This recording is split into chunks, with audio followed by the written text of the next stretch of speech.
नमस्कार दोस्तों, स्वागत है आपका गोविंदम बायोलॉजी क्लासेस में। हम पढ़ रहे थे आवर्त बीजी पादपों में जनन। आवर्त बीजी का मतलब ये था फ्लोवरिंग प्लांट्स, तो पुष्पी पादप बोल दो चाहे आप आवर्त बीजी पादप बोल दो कि आवर्त बीजी पादपों में जनन, जिसके हम दो प्रकार थे, एसेक्सुअल रिप्रोडक्शन और दूसरा था सेक्सुअल रिप्रोडक्शन। एसेक्सुअल रिप्रोडक्शन वो हम पढ़ चुके थे, जिसके अंदर हमने अनिषेक बीजता और कायिक प्रवर्धन पढ़ लिया था। ये दूसरा जो है वो आ गया सेक्सुअल रिप्रोडक्शन की, जो फ्लोवरिंग जो प्लांट्स है उनमें सेक्सुअल रिप्रोडक्शन किस प्रकार से होता है। ये अब देखिए, ये जो अभी जो टॉपिक स्टार्ट होगा, जो सेक्सुअल रिप्रोडक्शन आज जो अपन पढ़ रहे हैं, ये जितना इंपॉर्टेंट बोर्ड क्लासों के लिए है, ये उतना ही इंपॉर्टेंट जितनी प्रतियोगी परीक्षाएं जो होती है, कंपटीशन एग्जाम्स है उनके लिए, खास जो जेट हो गई, रेट हो गई, नेट की एग्जाम हो गई या फिर लेब असिस्टेंट की एग्जाम हो गई। तो आप सभी वीडियो देखेंगे और इसको आप ज्यादा से ज्यादा शेयर करेंगे। बढ़ते हैं अपने टॉपिक की तरफ बढ़ते हैं। तो आज जो हम पढ़ रहे हैं, आज से जो हम स्टार्ट करने जा रहे हैं वो है कि ये जो फ्लावरिंग प्लांट्स है, पुष्पी पादप, उनमें लैंगिक जनन किस प्रकार से होता है। हमें इस बात का पता है और इतना हम जान चुके हैं कि जो पहले जो पढ़ा उस हिसाब से कि जब हम पादप की बात करते हैं तो पादप के अंदर जो लैंगिक भाग होता है उसका वो होता है पुष्प, फ्लोर होता है। कि साहब फ्लोर को छोड़ करके बाकी का जो पादप भाग है, जड़, तना, पत्ती, कलिका, टहनी आ गई, वो सारा उसका कायिक भाग आ गया वो, और जो फ्लोर है वो उसका लैंगिक भाग है। अब ये भी हमें पता है इस चीज का कि साहब की जो फ्लोर है वो लैंगिक भाग क्यों है, क्योंकि फ्लोर के ऊपर ही मेल ऑर्गन्स और फीमेल ऑर्गन्स पाए जाते हैं। मेल ऑर्गन्स के रूप में पाया जाता है पुमंग और फीमेल ऑर्गन्स के रूप में पाया जाता है जायांग, एंड्रोशियम और गायनोशियम। ये इस प्रकार से। तो जब हम बात करते हैं साहब की लैंगिक जनन की बात करते हैं तो हमें फ्लोर को तो हमें पढ़ना ही पड़ेगा ये। और जो फ्लोर को जब हम पढ़ते हैं तो फ्लोर में से बहुत से क्वेश्चन उठते हैं, इसमें से काफी ऑब्जेक्टिव क्वेश्चन बनते हैं ये। तो देखते हैं एक बार ये कि देखिए, जब भी हम फ्लोर की बात करते हैं, पुष्प की बात करते हैं, तो हम इसके चार भागों की बात करते हैं। ये कि जो पुष्प है उसकी संरचना को यदि हम अध्ययन करें, स्टडी करें, तो इसके स्ट्रक्चर में हमें चार भाग दिखाई देते हैं। ये कौन कौन से? बाह्य दलपुंज, दलपुंज, पुमंग और जायांग, कैलेक्स, कोरोला, एंड्रोशियम और गायनोशियम। ये इसके अलावा जब भी हम फ्लोर को पढ़ते हैं तो वहां पे एक सीधी सी एक लाइन लिखी हुई आती है, अपने कोई भी चाहे बुक देख लो या चाहे कोई भी एग्जाम देख लो, कि पुष्प एक रूपांतरित प्ररोह है, flower is a modified shoot. तो हमें ये देखना पड़ेगा कि पुष्प को हम रूपांतरित प्ररोह क्यों बोलते हैं। देखिए, ये बात अपने क्लियर है कि हमने जिस पहले वीडियो में पढ़ा भी था, पहले वाले क्लासों में, कि प्ररोह हम उसको बोलते हैं कि पादप के जमीन से जो नीचे का भाग है वो होगी जड़, और जो जमीन से जो ऊपर का भाग होता है उसे हम बोलते हैं प्ररोह, सूट। देखिए कैसे, प्ररोह की बात कर लेते हैं एक बार। ये पादप का, जैसे मान लीजिए ये जड़ की भाग, ये जड़ हो गया इसका, ये इसका भूमि वाला हिस्सा हो गया। जो प्ररोह है इसके ऊपर क्या पाई जाती है, ये जो तना है ये, तो इस पे पर्व और पर्व संधियां पाई जाती है। ये इसका पर्व हो गया और ये क्या हो गया, इसकी पर्व संधियां हो गई है। तो प्ररोह पे क्या होता है कि जो पर्व संधियां है वहां पे छोटी छोटी पर्णें विकसित होती है। ये क्या विकसित होती है? छोटी छोटी पर्णें विकसित होते हैं, चाहे आप इनको पुष्प पत्र बोल सकते हो। तो ये जो पर्णें विकसित होती है, ये पर्णें क्या होती है कि जब पूरी तरह से विकसित हो जाएगी तो उसके बाद में जो पर्व है और जो पर्व संध्या वो संघनित होती है। वो क्या कैसी होती है? वो संघनित होती है, और संघनित होने के बाद में जो ये पर्णें हैं यही किस में रूपांतरित हो जाती है? यही पुष्प पत्रों में रूपांतरित हो जाती है, मतलब बाह्य दलपुंज, दलपुंज, पुमंग और जायांग में। तो पुष्प जो है, जो उस पुष्प का जो निर्माण है वो हुआ है प्ररोह के ऊपर जो विकसित पर्णें हैं वहां से हुआ। ये यही कारण है कि पुष्प को हमको क्या बोल देते हैं? बोले साहब पुष्प तो एक रूपांतरित प्ररोह है, कि जो प्ररोह है वहां से क्या है? रूपांतरित एक स्ट्रक्चर है। पर्व संधियों पे जो कलिकाएं निकलती है, फिर जो पर्णें हैं वही रूपांतरित होकर के प्ररोह का निर्माण कर लेती है। चलिए अब आगे पढ़ते हैं कि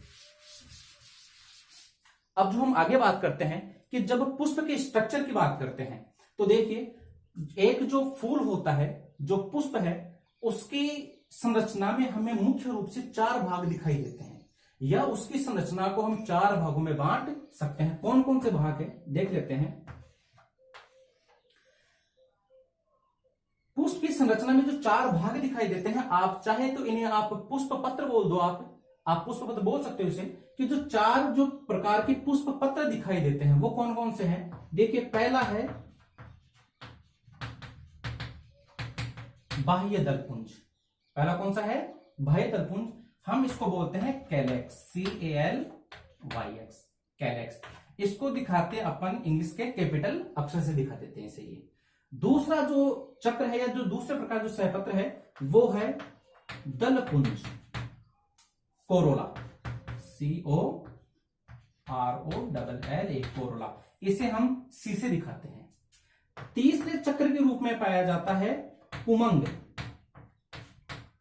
एंड्रोसियम, उमंग एंड्रोसियम। इसे हम कैपिटल ए से दिखाते हैं। जो चौथा चक्र पाया जाता है वो है जायांग, जिसे हम बोल देते हैं गाइनोसियम। क्या बोलेंगे?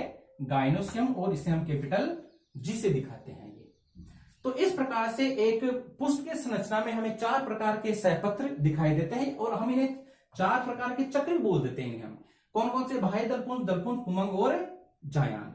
इनमें से ये जो पुमंग है यही इसका नर जनांग होता है। क्या होता है? नर जनांग। एक पुष्प है उसका नर जनांग कौन होता है? पुमंग होता है। क्यों? क्योंकि इसमें नर युग्म बनते। कहां बनते हैं? विभाग कर लेंगे एक बार अपन। जो जायांग है वो उसका मादा जनन भाग है या मादा जनांग। क्यों है साहब? क्योंकि जायांग पे क्या बनते हैं? मादा युग्मक बनेंगे। ये कौन से होते हैं बात कर लेते हैं। चलिए एक बार और देख लीजिए। तो इस प्रकार से पुष्प के संरचना में हमें 4 चक्र दिखाई देते हैं, या फिर 4 सहपत्र बोल दीजिए, बाह्य दलपुंज, दलपुंज, पुमंग और जायांग। और देखिए आगे कि एक जो पुष्प है उसकी संरचना में जो 4 प्रकार के जो आपको पुष्प पत्र दिखाई दे रहे हैं, हम इन्हें 2 चक्रों के रूप में डिवाइड कर सकते हैं। कौन कौन से? देखिए, जो बाह्य दलपुंज और जो दलपुंज है इन्हें हम बोलते हैं सहायक चक्र। क्या बोल देते हैं? सहायक चक्र बोल देते हैं। सहायक चक्र क्यों बोल देते हैं? क्योंकि बाह्य दलपुंज और जो दलपुंज है वो केवल जनन क्रिया में सहायता करते हैं, डायरेक्टली इनका कोई रोल नहीं है ये, इसीलिए इन्हें क्या बोल देते हैं? सहायक चक्र। सहायक चक्र सहायक इनडायरेक्टली रूप सहायता कैसे? कि ये केवल कीटों को आकर्षित करने का काम और सुरक्षा करने का काम करते हैं। ये आगे देखिए, फिर जो पुमंग और जो जायांग है हम इन्हें बोल देते हैं पुष्प के आवश्यक चक्र। क्या बोल देते हैं? आवश्यक चक्र। आप चाहे तो आप इन्हें जननशील भाग या जननशील चक्र भी बोल सकते हो। जननशील चक्र या फिर जननशील भाग। तो एक पुष्प के जो चारों प्रकार जो सहपत्र है इन्हें हम 2 भाग बांट सकते हैं, सहायक चक्र और आवश्यक चक्र। सहायक चक्र हो गए बाह्य दलपुंज, दलपुंज, और आवश्यक चक्र हो गए पुमंग और जायांग। जिस पुष्प के अंदर बाह्य दलपुंज, दलपुंज, पुमंग और जायांग ये चारों प्रकार के सहपत्र पाए जाते हैं, उस पुष्प को हम बोलते हैं पूर्ण पुष्प। क्या बोल देते हैं अपन उसको? पूर्ण पुष्प, कंप्लीट फ्लावर। और यदि किसी पुष्प की संरचना में इन चारों में से यदि कोई भी एक भाग अनुपस्थित होता है तो हम उसे बोलते हैं अपूर्ण पुष्प। क्या बोल दिया उसको? अपूर्ण पुष्प, इनकम्प्लीट फ्लावर, इनकम्प्लीट फ्लावर। तो इस प्रकार से आपने पुष्प के जो 4 भाग उसके बारे में आपने जान लिया ये कि साहब ये 4 प्रकार के चक्र पाए जाते हैं। चारों यदि किसी पुष्प में उपस्थित है तो वो हो गया पूर्ण पुष्प, और यदि चारों में से एक भी अनुपस्थित है तो हम उसे क्या बोलते हैं? अपूर्ण पुष्प। यहीं से एक क्वेश्चन भी हो जाता है कि बताइए कि एक पुष्प है उसके अंदर दलपुंज नहीं पाया जा रहा है, बताइए किस प्रकार का है? तो साहब वो पूर्ण पुष्प हो गया। चारों पाए जा रहे हैं तो कैसा हो गया? ये पूर्ण पुष्प हो गया। सहायक चक्रों की बात करें अगर इसमें से अगर ऑब्जेक्टिव क्वेश्चन पूछे अपने को तो ये पूछ देता है कि बताइए से बाह्य दलपुंज किस प्रकार का है, या फिर सहायक चक्र है इनके अंदर से बताइए पुष्प के कौन से भाग सम्मिलित हैं। तो बाह्य दलपुंज और दलपुंज ये सहायक चक्र है, जबकि आवश्यक चक्र में कौन से? पुमंग और जायांग। आवश्यक चक्र क्यों बोलते हैं? क्योंकि पुमंग है इसमें नर युग्मक बनते हैं और जायांग में क्या बनते हैं? मादा युग्मक बनते हैं ये। और हमें जब हम लैंगिक जनन की बात करें तो लैंगिक में तो साहब हमें नर युग्मक और मादा दोनों की आवश्यकता पड़ेगी। क्यों? क्योंकि हमें आगे जाके निषेचन करवाना है ये। यदि इनमें से एक भी एब्सेंट रहेगा तो निषेचन क्रिया नहीं होगी। यही कारण है कि हम इन्हें जननशील या फिर आवश्यक चक्र बोल देते हैं ये। अब आगे हम पढ़ते हैं कि एक जो प्रारूपिक पुष्प है उसकी संरचना किस प्रकार की होती है।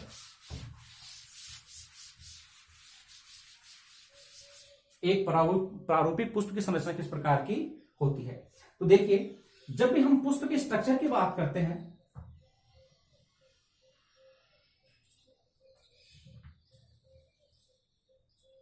अगर आपको इसमें वीडियो क्वालिटी में अगर कहीं पे अगर कोई धुंधला वगैरह दिखाई दे रहा है तो आपके साइड के अंदर आपकी स्क्रीन पे 3 बिंदियां दिखाई दे रही है, उस पर आप क्लिक कीजिए। वहां पे आपको 360 या फिर जो 480 है, दोनों में से कोई सा भी एक सेट कर लीजिए। अगर आपकी नेटवर्क अच्छा है तो आप 480 कर लीजिए, वरना आप 360 पे देख लीजिए, आपको वीडियो क्वालिटी है उसमें सुधार हो जाएगा। ये तो देखिए, एक जो पुष्प है उसकी स्ट्रक्चर में सबसे आपको ये जो अब जब स्ट्रक्चर आप देखते हैं तो ये भाग आता है जायांग का, ये और जायांग जिस पे लगा होता है वो इस प्रकार से होता है। देखिए यहां से आप कोई भी पुष्प देख लीजिए, जब आप पुष्प को हाथ में लेते हो तो आपके हाथ में जो डंठल होता है, जैसे मान लीजिए फ्लावर है और आप ऐसे पकड़ते हैं अपन ये, तो जो हाथ में जिस डंठल को आप पकड़ रहे हो वो डंठल ये है। तो पुष्प के जिस डंठल भाग को आप पकड़ते हैं, आप जैसे गुलाब का फूल है तो गुलाब में जो आप वो डंठल जो आपके हाथ में रहता है, हम उसे बोलते हैं पुष्प व्रंत। क्या बोल दिया?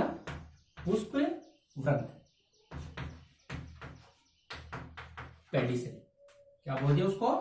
पुष्प व्रंत। पुष्प व्रंत है ये ऊपर से थोड़ा सा फूली हुई संरचना के रूप में दिखाई देता है, जिसे हम बोल देते हैं पुष्पासन। क्या बोल दिया? पुष्पासन। Thalamus, THALLAMUS। तो डंठल को तो क्या बोल दिया? पुष्प के अगर जो पुष्प डंठल है उसे हमने क्या बोल दिया? पुष्प व्रंत। पुष्प व्रंत ऊपर से थोड़ा सा फूला हुआ दिखाई देता है, उसे हमने क्या बोल दिया? पुष्पासन। अब पुष्प के जो चारों प्रकार के सहपत्र जो होते हैं वो इसी पुष्पासन पे विकसित होते हैं। पुष्पासन के सबसे बिल्कुल डायरेक्ट ऊपर की आपको जो ऊपरी की साइड दिखाई दे रहा है ये होता है जायांग भाग। इसके बारे में बाद में पढ़ेंगे, फिलहाल आप देख लीजिए थोड़ा सा और। जब भी आप कोई फूल देखते हो तो सबसे बाहर आपको छोटी छोटी ऐसी पत्तियां दिखाई देगी। पुष्प के सबसे बाहर की साइड बोल दो, चाहे आप इसको बोल दो थोड़ा सा पुष्प के सबसे नीचे की साइड के अंदर बोल दो, ग्रीन कलर की होती है। कोई फ्लावर है, जैसे हमारे फ्लावर है, इसके चारों तरफ आपको ग्रीन कलर की पत्तियां दिखाई देगी। ये जो पत्तियां हैं फूल के, पुष्प के सबसे बाहर जो ग्रीन कलर की जो पत्तियां पाई जा रही है, हम उनको बोलते हैं बाह्य दल पुंज। क्या बोलते हैं तो उनको? बाह्य दल पुंज। सब पत्तियों को मिला के हम क्या बोल दिया? बाह्य दल पुंज। और एक पत्ती को हम बोलते हैं बाह्य दल। सबको मिला क्या बोल दिया आपने? बाह्य दल पुंज। और एक को हम क्या बोलते हैं? बाह्य दल बोल देते हैं। बाह्य दल इंग्लिश में इसको बोलते हैं अपन सेपल। क्या बोल दिया इसको? सेपल। विशेषता देख लीजिए, यहीं पे देख लीजिए कि बाह्य दल पुष्प के सबसे बाहर की तरफ पाए जाने वाले सहपत्र हैं। ये ज्यादातर हरे रंग के ही होते हैं, लेकिन कई बार क्या होते हैं ये रंगीन भी होते हैं। जब बाह्य दल पुष्प में रंगीन होते हैं तब हम इनको बोलते हैं दलाब बाह्य। क्या बोल देते हैं इसको अपन? दलाब बाह्य। ये क्वेश्चन आता है कि यदि बाह्य दल रंगीन होते हैं तब उसे क्या बोलते हैं? हम उसे बोलते हैं दलाब बाह्य। किस रंग के होते हैं? ज्यादातर ये हरे रंग के ही होते हैं। क्या काम करते हैं? बाह्य जो दलपुंज है वो पुष्प के जो अन्य जो अंग है उनकी सुरक्षा करने का काम करता है, क्योंकि सबसे बाहर पाया जाता है ये। तो क्या काम करता है ये? बाह्य दलपुंज सुरक्षा का काम करता है ये। ठीक है, आगे देखिए। बाह्य दलपुंज के अंदर की साइड में आपको रंगीन पंखुड़ियां दिखाई देगी। क्या दिखाई देगी? रंगीन पंखुड़ियां। देख लीजिए, एक गुलाब का फूल मान लीजिए, आपने डंठल आपने पकड़ रखा है। ये गुलाब के फूल के जस्ट नीचे साइड में हरी हरी पत्तियों का एक चक्कर सा दिखाई दे रहा है, वो हो गया बाह्य दल पुंज। और जो गुलाब की जो पत्तियां होगी जो में रंगीन दिखाई दे रही है, जो चमकदार है, चटकीली है, रंगीन है, गुलाबी रंग की जो है, उन्हें हम क्या बोलते हैं? पंखुड़ियां बोल देते हैं। इन पंखुड़ियों को हम साइंस की भाषा में बोलते हैं, ये होते हैं दलपुंज। क्या बोलते हैं? दलपुंज। जो पंखुड़ियां हैं पुष्प की उन्हें हम बोल देते हैं दलपुंज। और जो दलपुंज की जो एक इकाई है, एक जो सहपत्र है, उसे हम बोलते हैं दल। क्या बोलते हैं उसको? दल, पेटल। क्या बोल दिया उसको? पेटल। कहां पाए जाते हैं ये? बाह्य दल के अंदर ही पाए जाते हैं। हम सामान्य भाषा में इसे पंखुड़ी भी बोल देते हैं। क्या बोलते हैं इसको अपन? पंखुड़ी बोल देते हैं। ये जो दल हैं ये रंगीन होते हैं, चमकीले होते हैं, चटकीले रंग के होते हैं, आकर्षित होते हैं, सुगंधित होते हैं। ये क्यों होते हैं साहब? क्योंकि परागण क्रिया के लिए कीटों को आकर्षित करना है इनको ये। क्योंकि जब कीट आएंगे, पराग को बैठेंगे, ऐसे पराग में चिपकेंगे और लेके जाएंगे। अब लेके कब जाएंगे? जब वो आएंगे तब लेके जाएंगे।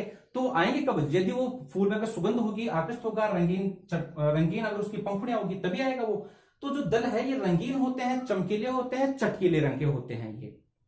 सबको मिला करके हम बोल देते हैं दलपुंज, और जो एक रंगीन जो पत्ती होती है उसे हम क्या बोल देते हैं, दल बोल देते हैं, पेटल। तो बाह्य दलपुंज की एक क्या हो गई, दल हो गई है। तो इस प्रकार से बाह्य दल और दल यहाँ पे कंप्लीट हो गया। ये हो गए उसके सहायक चक्र। ये डायरेक्ट जनन में कोई भाग नहीं लेते, केवल ये सहायता करने का काम करते हैं। बाह्य दल सुरक्षा का काम कर रहा है, दल क्या कर रहा है, कीटों को आकर्षित करने का काम करता है। लेकिन यहाँ पे देखिए फिर एक क्वेश्चन आ जाता है, यहाँ पे कुछ पौधे ऐसे होते हैं, कुछ फूल ऐसे होते हैं जिनमें दल और जो बाह्य दल है, इनके जो सहपत्र हैं उनमें रंग में, रूप में या आकृति में किसी प्रकार का कोई अंतर नहीं पाया जाता है इनमें। ये आप डिफरेंस नहीं कर सकते साहब, कौन सा तो दल है कौन सा बाह्य दल, इनका रंग भी एक सा होगा, इनकी आकृति भी एक सी होगी, तब हम इन्हें दल या बाह्य दल ना बोल करके सम्मिलित रूप से हम इनको बोलते हैं परिदल पुंज। क्या बोल देते हैं अपन, परिदल पुंज। और ये जो परिदल पुंज है, जो सारे जो सहपत्र हैं, तो एक सहपत्र मतलब एक परिदल पुंज की जो एक इकाई है उसको हम बोलते हैं परिदल, टेपल। क्या बोल देते हैं उसको अपन, टेपल। यहां से क्वेश्चन आ गया। तो साहब परिदलपुंज क्या हो गया, दलपुंज और बाह्य दलपुंज जब रंग, रूप, आकार, आकृति में बिल्कुल समान होते हैं, आपने कोई डिफरेंस नहीं कर सकते, तो हम उसे क्या बोल देते हैं, परिदल पुंज बोल देते हैं। और परिदलपुंज की जो एक इकाई है हम उसे बोल देते हैं टेपल। तो देख लीजिए, बाह्य दलपुंज की एक इकाई क्या बोल दिया आपने, सेपल बोल दिया। दलपुंज की इकाई आपने पेटल बोल दिया। परिदलपुंज की एक इकाई आपने क्या बोल दिया, टेपल बोल दिया। ये तो ये सहायक चक्र बात यहाँ पे हो गई। अब बाकी के जो दो चक्र रह गए, पुमंग और जायांग, उसके बारे में पढ़ लेते हैं एक बार अपन। देखिए भैया, ये हो गया दल और ये कौन सा हो गया, जायांग भाग। ये दल और जायांग के बीच में से नर जन्नांगों का विकास होता है। यहां से कौन लगे होते हैं, नर जन्नांग लगे होते हैं, और नर जन्नांग को हम बोल देते हैं पुमंग। देखिए इस तरह से ये गुंडी नुमाइए कहां पे लगे हुए, ये दल और जायांग के बीच में। ये क्वेश्चन यहां से एक हो गया। बोले साहब की पुंकेसर की स्थिति कहां पे होती है, ये तो पुंकेसर की स्थिति कहां पे होती है, दल और जायांग के बीच में होती है। देखिए, तो पुष्प के अंदर जो नर जन्नांग होता है उसे हम बोलते हैं पुमंग। क्या बोल देते हैं उसे, पुमंग। इंग्लिश में इसको बोलते हैं एंड्रोसियम, एंड्रोसियम। पुमंग की जो एक इकाई है, पुमंग की जो एक इकाई है, हम उसको बोलते हैं पुंकेसर। पुमंग की एक इकाई को क्या बोलते हैं, पुंकेसर। पुंकेसर मतलब हो गया इंग्लिश में क्या बोलेंगे अपन, स्टामेन, STAMEN। इस पुंकेसर का एक नाम और भी है, इसको हम बोल देते हैं लघु बीजाणु पर्ण। लघु बीजाणु पर्ण। देखिए ये तो क्लियर है कि पादप, ये पुष्प के जितने भी जो अंग है वो किसका रूपांतरण है, पर्णों का रूपांतरण है। तो ये पुमंग, ये पुंकेसर या पुमंग है, ये भी किसका है, ये पर्ण का रूपांतरण है। तो पुमंग की एक को क्या बोल दिया, पुंकेसर या लघु बीजाणु पर्ण। इसका मतलब ये हो गया, इस शब्द का मतलब है कि वो पर्ण जो लघु बीजाणु को धारण करती है। ये देख लेते हैं कहां पे बनेंगे लघु बीजाणु। तो नर जन्नांग कौन हो गया, पुमंग। पुमंग की एक को हमने क्या बोल दिया, पुंकेसर। पुंकेसर इंग्लिश में बोलते हैं स्टामेन, या फिर इसका दूसरा नाम क्या है, लघु बीजाणु पर्ण, माइक्रोस्पोरोफिल। अब देखिए, तो ये हो गया साहब पुंकेसर। ये अब ये जो पुंकेसर है, इसके संरचना को 3 भागों में बांटते हैं, या फिर 3 भागों में इसकी संरचना बटी होती है। देखिए, ये जो आपको लंबा सा दिखाई दे रहा है, लंबी स्ट्रक्चर, इसको बोलते हैं पूतंतु। क्या बोल दिया इसको, पूतंतु। Filament, FILAMENT। ये क्या है इसका, फिलामेंट। और जो सबसे ऊपर आपको एक गुंडीनुमा संरचना दिखाई दे रही है, इसको बोलते हैं परागकोश। इंग्लिश में इसको बोलते हैं एंथर। क्या बोल दिया इसको, एंथर। और पूतंतु और जो एंथर है, जिस जगह से जुड़ते हैं, ये और ये जो बीच वाले भाग है, इसको भी जोड़ने वाले भाग, तो ये जो जहां से जुड़ते हैं, हम इसको बोलते हैं योजी, कनेक्टिव, CONNECTIV। वास्तव में संयोजी उत्तक होते हैं, कनेक्टिव टिश्यूज होते हैं ये। तो एक पुंकेसर की संरचना में 3 भाग होते हैं, परागकोश, योजी और पूतंतु, एंथर, कनेक्टिव और फिलामेंट। इसको भी यहीं पे देख लीजिए आप। देखिए क्या होता है कि जो पूतंतु है, ये एक बंध्य संरचना है। ये इसका केवल इतना ही काम है कि ये परागकोश को धारण करने का काम करती है, इसके अलावा इसका कोई मतलब नहीं है इसका। योजी है, ये कनेक्टिव संयोजक होते हैं जो दोनों को जोड़ने का काम है। सबसे जो इंपॉर्टेंट स्ट्रक्चर है वो है परागकोश है। ये परागकोश क्यों है? क्योंकि जो हमें नरयुग्मक चाहिए, भाई नरजनांग है, नरयुग्मक इसमें बनेंगे, वो कहां बनेंगे? नरयुग्मक बनेंगे इसी परागकोश की पालियों में।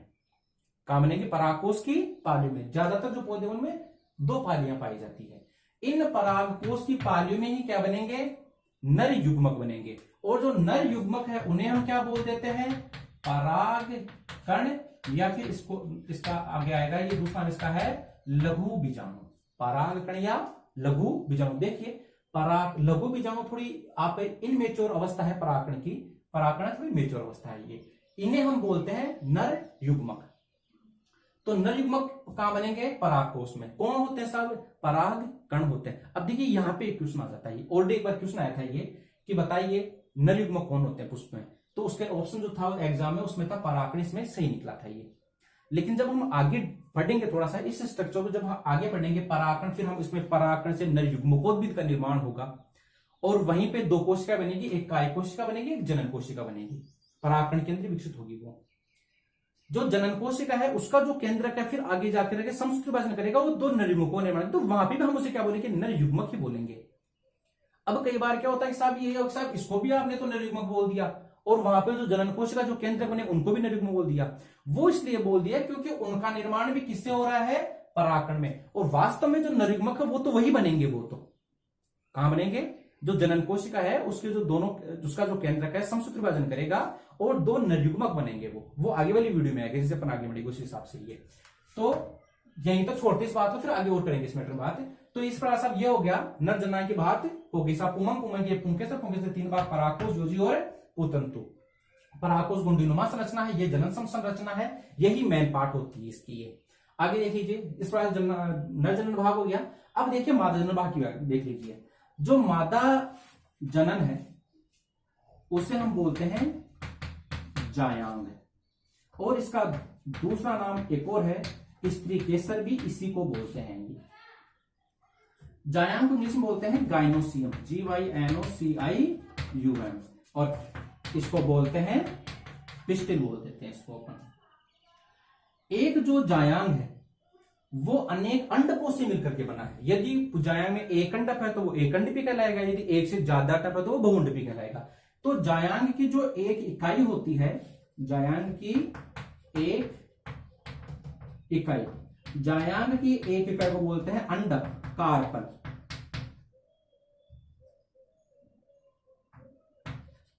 जायांग की एक क्या बोल दिया? अंडक। अब इस अंडक में एक नाम और भी है, इसे हम बोलते हैं गुरु बीजाणु पर्ण।